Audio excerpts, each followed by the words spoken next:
सोचिए, आप बीमार पड़ते हैं, अस्पताल जाते हैं और राहत की सांस लेते हैं कि आपके पास हेल्थ इंश्योरेंस है। लेकिन जैसे ही बिल सामने आता है, आपके होश उड़ जाते हैं क्योंकि अस्पताल के मनमाने चार्ज जुड़ जाते हैं।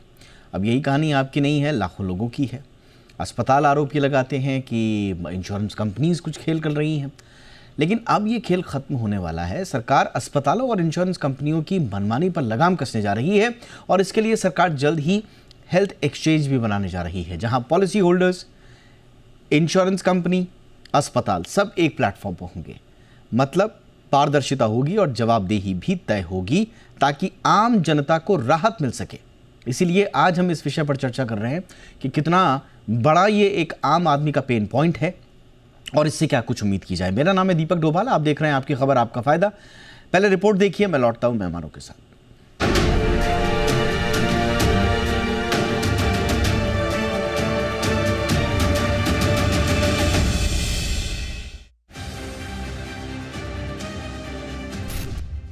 हेल्थ इंश्योरेंस है तो क्या टेंशन फ्री हैं?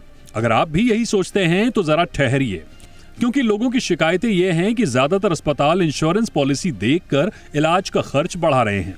यही नहीं, जिसका जितना महंगा इंश्योरेंस है उतना ज्यादा मनमाना बिल थमा रहे हैं। इन शिकायतों को देखते हुए सरकार ने ऐसा प्लान बनाया है जिससे अस्पतालों की मनमानी नहीं चल पाएगी। सूत्रों के मुताबिक इसी साल देश में हेल्थ एक्सचेंज शुरू किया जाएगा, जिसका मतलब ये हुआ कि अब अस्पतालों और इंश्योरेंस कंपनियों की मनमानी पर रोक लगेगी। अभी तक देखा गया है कि अस्पताल कैशलेस ट्रीटमेंट के नाम पर मरीजों से ज्यादा पैसे वसूलते हैं। कई बार बिना वजह इंश्योरेंस क्लेम भी रिजेक्ट कर दिए जाते हैं। लेकिन हेल्थ एक्सचेंज आने के बाद ये सब नहीं होगा। इस एक्सचेंज के तहत इलाज के रेट एक समान होंगे, यानी अगर किसी मरीज को एक ही बीमारी का इलाज कराना है तो अलग अलग अस्पताल अलग अलग बिल नहीं बना पाएंगे। रेट अस्पताल के ग्रेड के हिसाब से तय होंगे ताकि पारदर्शिता बनी रहे। यही नहीं, सभी बड़े अस्पतालों को इस एक्सचेंज का हिस्सा बनना होगा। इसका फायदा ये होगा कि मरीजों को हर जगह स्टैंडर्ड और क्वालिटी ट्रीटमेंट मिलेगा। इलाज एक तय प्रोटोकॉल के हिसाब से होगा ताकि कोई भी अस्पताल अपनी मनमानी ना कर सके। सरकार का मानना है कि इस कदम से हेल्थ सेक्टर में पारदर्शिता बढ़ेगी और मरीजों को राहत मिलेगी, यानी आने वाले समय में इलाज आसान, सस्ता और भरोसेमंद हो सकता है। प्रोफेशनल सर्विसेज फर्म एओन की global medical trend rates report के मुताबिक भारत में हेल्थ केयर का खर्च 2025 के अंत तक 13% तक बढ़ने का अनुमान है। यह आंकड़ा वैश्विक औसत 10% से कहीं ज्यादा है। पिछले साल भी ये 12% था। ये दिखाता है कि हमारे देश में स्वास्थ्य सेवाओं का खर्च कितनी तेजी से बढ़ रहा है। सरकार और इंश्योरेंस रेगुलेटर IRDAI के विश्लेषण में साफ हुआ है कि अस्पताल मरीजों के लिए इलाज की लागत बढ़ा रहे हैं। खासकर उन लोगों से ज्यादा पैसे वसूले जाते हैं जिनके पास महंगा इंश्योरेंस कवर होता है।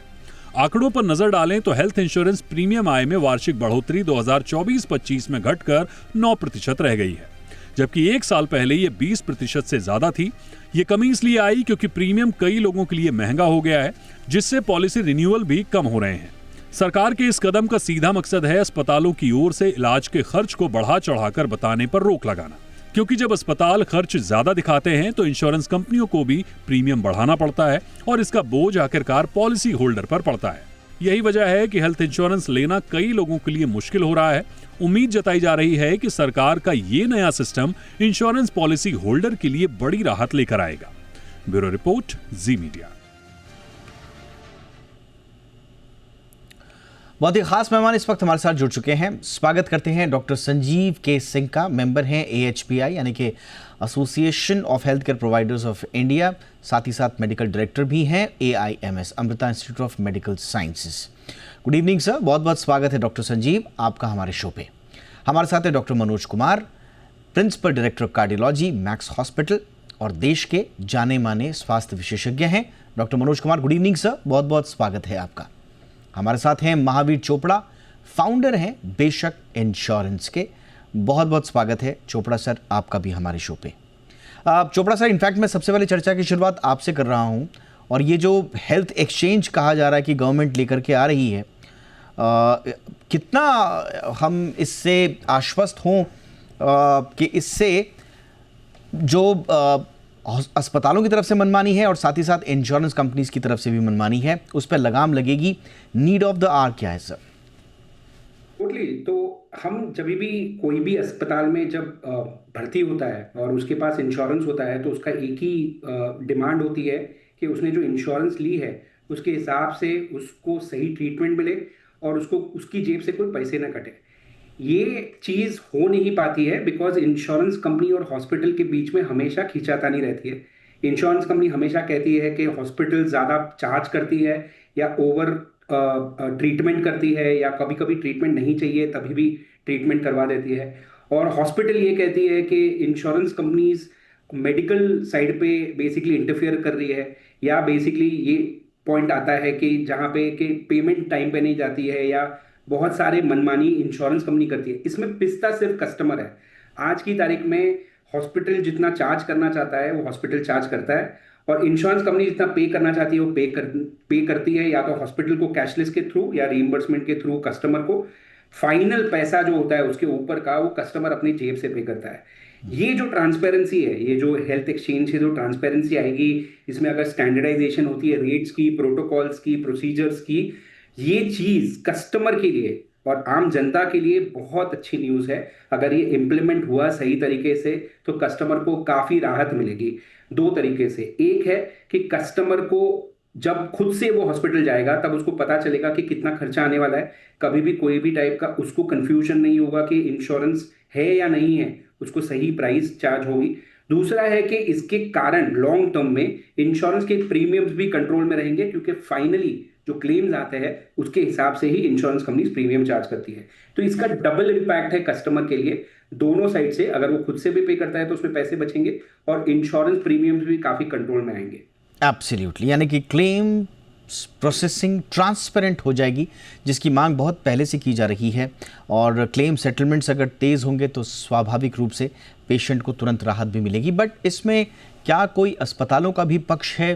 डॉक्टर संजीव के सिंह, आप AHPI के मेंबर भी हैं सर, और आप एक बहुत बड़े हॉस्पिटल के टॉप मैनेजमेंट से भी हैं, तो हमें समझाइए सर कि इसमें अस्पतालों का पक्ष क्या है, वस्तुस्थिति क्या होती है? Thank you Deepak ji. इसमें मरीज जब भी किसी इलनेस के थ्रू अस्पताल में आता है वो बहुत ही वल्नरेबल स्टेट में होता है, और as a health care provider do no harm, और उसको सबसे पहले जो अप्रोप्रिएट रैशनल थेरेपी है वो चालू करना बहुत ही अनिवार्य है। और वही मेडिकल प्रोफेशन है, वही इस नोबिलिटी है, और वही इस प्रोफेशन को बहुत ही डिस्टिंक्ट रखता है। सो अब जैसा कि अभी बताया कि खींचातानी डेफिनेटली है, क्योंकि एक इनअप्रोप्रिएट प्रिस्क्रिप्शंस भी हो सकते हैं, या फिर प्री ऑथराइजेशन और ऑथराइजेशन में डिले होने की वजह से इनकम्प्लीट इंफॉर्मेशन भी जा सकती है, जिसके कारण कंज्यूमर परेशान भी रह सकता है। तो इसका इलाज क्या है? इलाज स्टैंडर्डाइजेशन है और बिट ऑफ रेगुलेशन है। जब हम दूसरे कंट्रीज का एग्जाम्पल लेते हैं, अफोर्डेबल केयर एक्ट अगर यूएस में देखते हैं, या फिर यूरोपियन यूनियन में जर्मनी और फ्रांस को देखते हैं, तो उसमें बहुत ही साफ है कि there is a gate keeper, और उस गेट कीपर की मॉनिटरिंग एंड इवैल्यूएशन होती है, so that it is always transparent. जो भी आपके ट्रांजैक्शन है ट्रांसपेरेंट है, जो आपने एक स्टैंडर्डाइज वे से क्लिनिकल पाथवेज को आपने अडहियर किया और उसके हिसाब से ट्रीटमेंट दिया, और मरीज को भी मालूम है, और उसी के बेसिस पे उसका पेमेंट होता है।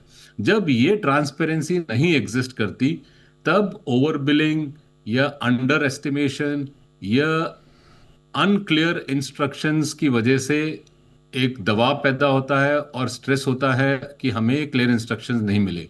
तो अभी जैसे गवर्नमेंट की एक मूवमेंट है, NABH एक्रेडिशन एक प्राइमरी रोल है, उसके अलावा उन्होंने ग्रेडिंग ऑफ द हॉस्पिटल्स को भी लेकर के आ रहे हैं, जो NABH प्लस होगा, जहाँ पे हर क्लिनिकल वर्क स्टैंडर्डाइज्ड होगा।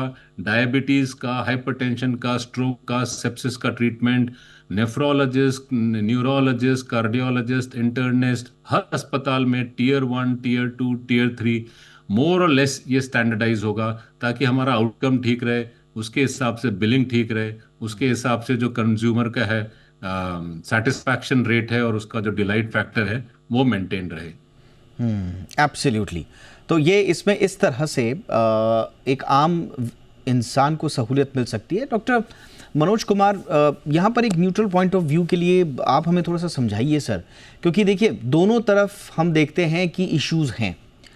अस्पतालों पर कैसे इंश्योरेंस कंपनी से अस्पताल परेशान है ये भी हम जानते हैं। इंश्योरेंस कंपनियां क्लेम्स को अननेसेसरी डिले करती हैं, हॉस्पिटल्स का कैश फ्लो बाधित हो जाता है, ऑपरेशंस प्रभावित होते हैं, बिल अमाउंट्स को यूनिलैटरली डिडक्शन दिखाकर हॉस्पिटल्स को कम पेमेंट मिलता है, फेयर रेट से कम होता है, तो इसमें तो हॉस्पिटल्स की चिंताएं भी हैं। अब दूसरी तरफ जब हम इंश्योरेंस कंपनीज के पास जाते हैं, उनके अपने हैं, वो कहते हैं साहब हॉस्पिटल अननेसेसरी आइटम बिल करके इन्फ्लेट करते हैं, क्लेम की कॉस्ट बढ़ जाती है, अननेसेसरी प्रोसीजर पुश करके प्रीमियम्स और क्लेम्स का जो पे आउट है वो बढ़ा देते हैं। तो मतलब दोनों तरफ है, बट इसमें पिसता है एक आम आदमी। तो एक न्यूट्रल पॉइंट ऑफ व्यू बताइए सर, अगर एक्सचेंज जैसी कोई व्यवस्था आती है, इससे क्या एक सहूलियत मिलेगी एक आम आदमी को?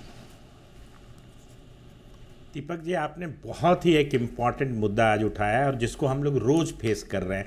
देखिए, हमारे जो पेशेंट्स होते हैं, जो भी, या तो कहिए कि मैं एक कार्डियोलॉजिस्ट हूँ, कार्डियोलॉजी की प्रैक्टिस जो है उसमें जैसे एंजियोप्लास्टी की पैकेज होती है, वो बड़ा पैकेज होता है, 2.5-3 लाख रुपए खर्च होते हैं उसमें।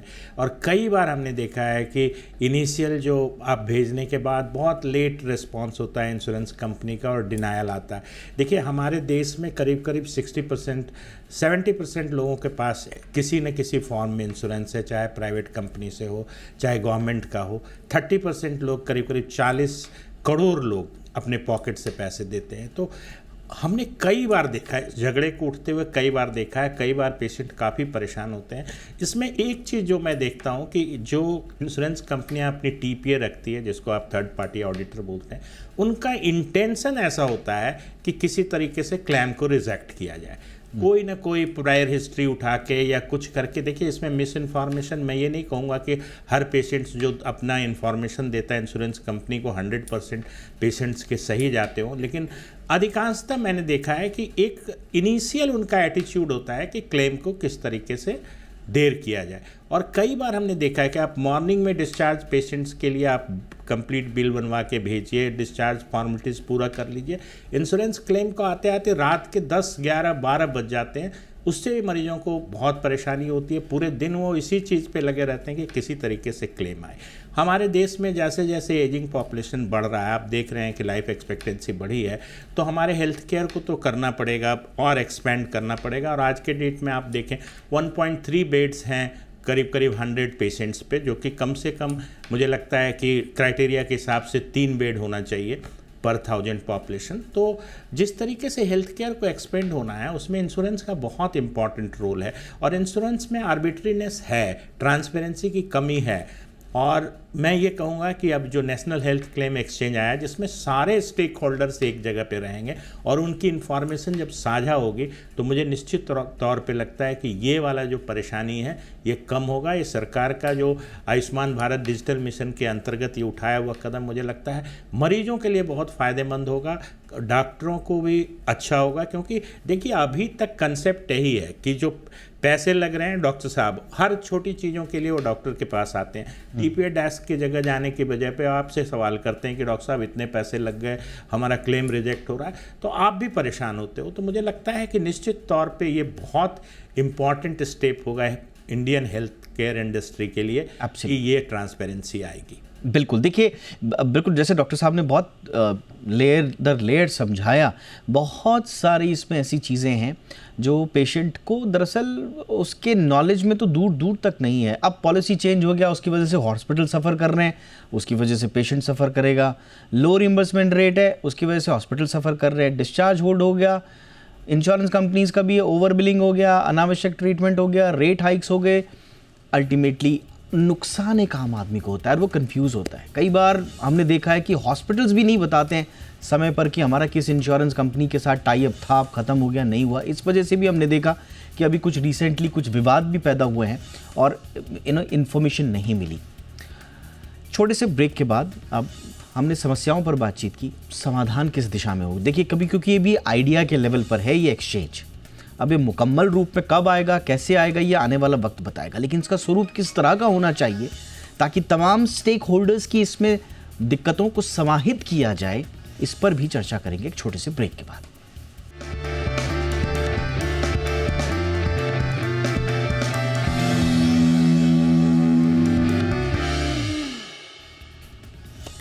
ब्रेक के बाद आपका स्वागत है। चोपड़ा सर, आपके पास आऊँगा।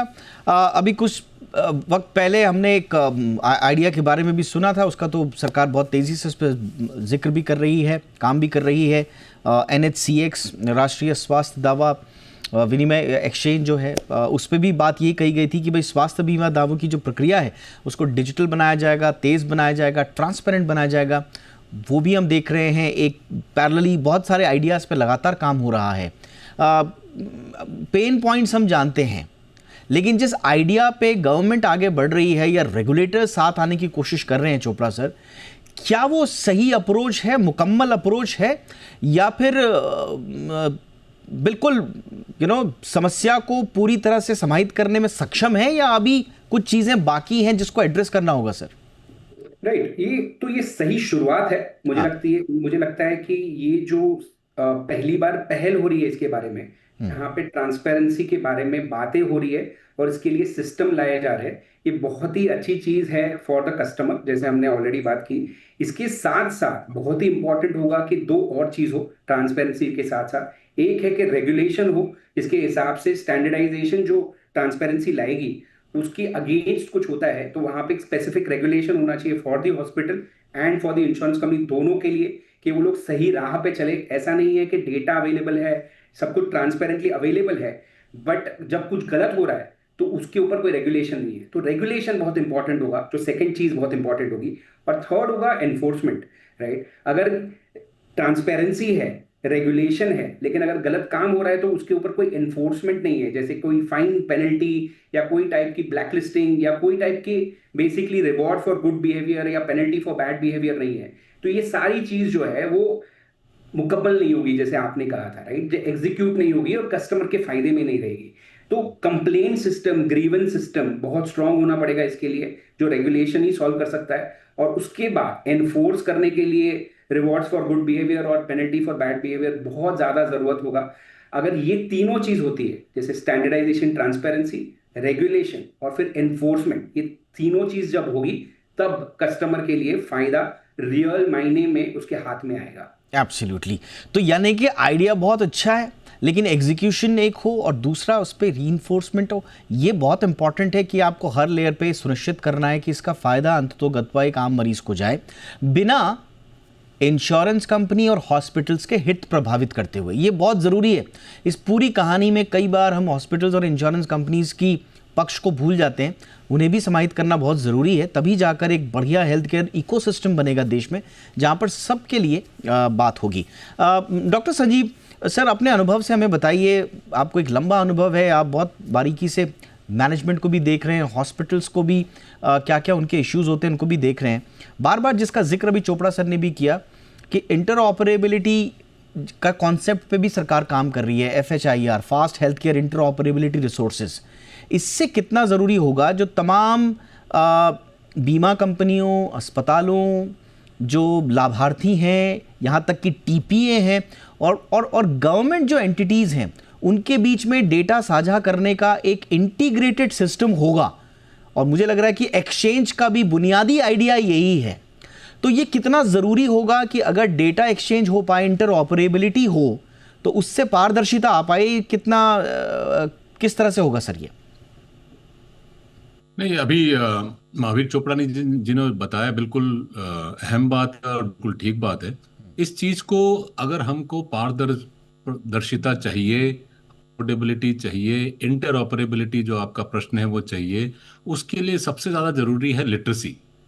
हॉस्पिटल और जो प्रोवाइडर है और जो कंज्यूमर है, जो पेशेंट है, उसको लिटरेट करना कि वो सही प्रीमियम पे अपना पॉलिसी सेलेक्ट कर पाए, और उसके बाद चॉइस ऑफ द हॉस्पिटल कि वो राइट हॉस्पिटल पे वो उसके हिसाब से पहुंच पाए। दूसरी बात, इंटरऑपरेबिलिटी एज अ मेथड और अ मैकेनिज्म बहुत अच्छी बात है। डिजिटल इंफ्रास्ट्रक्चर बहुत अहम इसमें फ्रेमवर्क चाहिए। हमने देखा है, जैसे अगर आप जाएं तो डिजी यात्रा या फिर कोविन या फिर हमने पेटीएम, उसकी उसी स्ट्रॉन्ग फ्रेमवर्क पे हमको हेल्थ इंश्योरेंस, हेल्थ एक्सचेंज रखना होगा। जैसे आयुष्मान भारत डिजिटल मिशन और IRDA दोनों को मिल करके अगर काम करते हैं, अगर सिनर्जी है, मैरिज है, तो एक बहुत उम्दा डिजिटल इंफ्रास्ट्रक्चर एस्टैब्लिश होगा, जिसकी वजह से ट्रांसपेरेंसी होगी, जिसकी वजह से इंटरऑपरेबिलिटी होगी। इसमें बहुत इंपॉर्टेंट है लोगों का पार्टिसिपेशन, तो प्रोवाइडर, जो हेल्थ केयर ऑर्गेनाइजेशंस हैं उनका पार्टिसिपेशन, और जो कंज्यूमर, जो पेशेंट्स हैं उनका पार्टिसिपेशन। तो वो फीडबैक लेकर के how best it can be executed and developed, वो भी बहुत इंपॉर्टेंट है। एक अच्छा नेटवर्क गवर्नमेंट के पार्टिसिपेशन से, उनके रेगुलेशन से, और प्रोवाइडर के स्टैंडर्डाइजेशन और ट्रांसपेरेंसी लाने में, दोनों मिलकर के अगर ये काम करते हैं और अच्छा सा हम अगर इंफ्रास्ट्रक्चर प्रोवाइड करते हैं विच इज़ डिजिटल, विच हमको ट्रांसपेरेंसी, एक्सेस और अफोर्डेबिलिटी, तीन जो पिलर हैं उसको अगर हम एस्टैब्लिश करते हैं, तो health exchange would be a good step. और ये एक बहुत ही स्ट्रॉन्ग पिलर हेल्थ केयर के लिए। सो लिटरेसी एंड अवेयरनेस, ये बहुत इंपॉर्टेंट, आपने इंपॉर्टेंट पक्ष जोड़े।